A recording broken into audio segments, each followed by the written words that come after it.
After Earth went all wacky with the climate, our man, a lone musketeer, pulled off the greatest escape act ever. He brought along a bunch of his social media influencer pals who also moonlight as podcasters and comedians. The grand plan? To make Mars great again by starting a whole new civilization. So, there they are, cruising towards Mars, when a lone musketeer and his buddy, Bao the Hunter Jogan, are having a little victory party as they've bagged the brightest minds Earth has to offer, ready to repopulate the big red ball. But then, out of nowhere, Neil Disgrace Tyson drops the bombshell that the spaceship is packing on some extra space pounds, which could mess up their landing. Now, I know what you're thinking. How does a spaceship get chunky in the weightless void of space? For that, my answer would be, shut up Caleb, no one cares, this is a parody so forget the logic and science. It turns out, someone's been lying about their weight. Confusing, right? Anyway, Alone being the team leader gathers the gang and spills the beans. To fix the problem, they've got to toss the layer out into the cosmos. And who do they all start eyeballing? Poor old fat fart. He's not having any of it, claiming it's his body, his choice, and no fat shaming allowed. Then there's this soldier guy, Jackie. He's all about cutting loose ends, and he nominates Barden Chubb. But Alone puts the brakes on that idea because Barden's the funniest person alive, and they can't just erase him. All this talk gets Professor Jordan Peiterstad steaming. He says they need to figure out who's essential for their survival. And Alone, as the head honcho, insists Katie Jenner gotta stay because, you know, repopulation and all that. So, with no clear way forward, Loverboy Lex Freeman volunteers to be the hero and take the plunge. But Alone's like, nah, mate, you're my bestie. You're staying. Now, the agitated professor steps in again, suggesting the person whom nobody gives two hoots about is the one to go and sinks in Friendship Hero's name in the table. But Friendship Hero says, hold up, let's not let feelings get in the way. Let's have a vote and then decide. And what do you know? Friendship Hero takes an unexpected trip into space. Probably he won the cosmic popularity contest. Yeah, I know some of you must be wanting to throw Neil Disgrace Tyson out, but Neil Disgrace Tyson being too smart pulls off some space trickery with his Drax equation, turning himself invisible by playing statue. So, he lives to talk another day.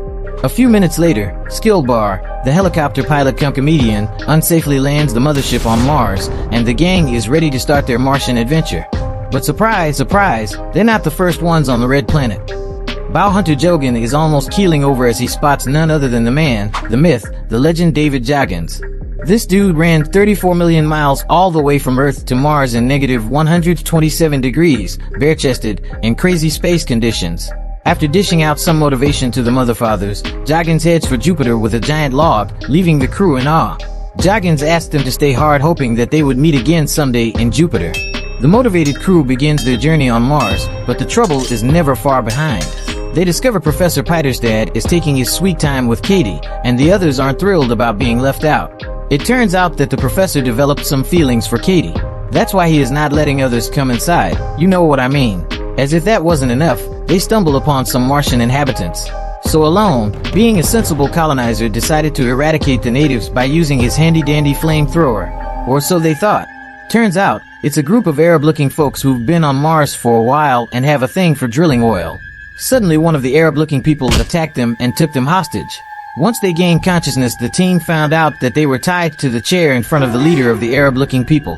Turns out it is Trumpet, yes, the Donald Trumpet, is their leader. Trumpet explains how in the 70s they found a Stargate, and using that Stargate they came to Mars to drill oil and take it back to Earth. But due to the destruction of the Earth, the Stargate has now stopped working.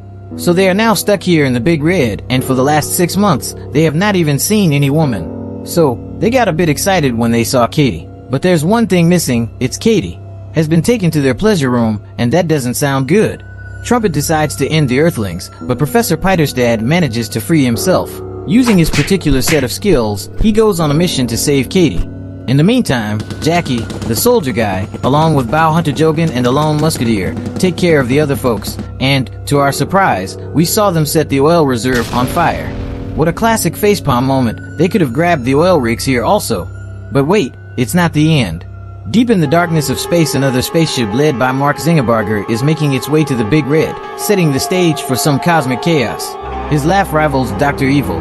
Looks like there will be a fight when the X faces off against the Threads in the Martian Coliseum. So friends, hope you like the video. If yes, don't forget to leave a like and let me know if you have any suggestion in the comment section. And remember, it's all good fun, so no offense to anybody or any community. Thanks again for joining the fun. Have a stellar day and stay hard.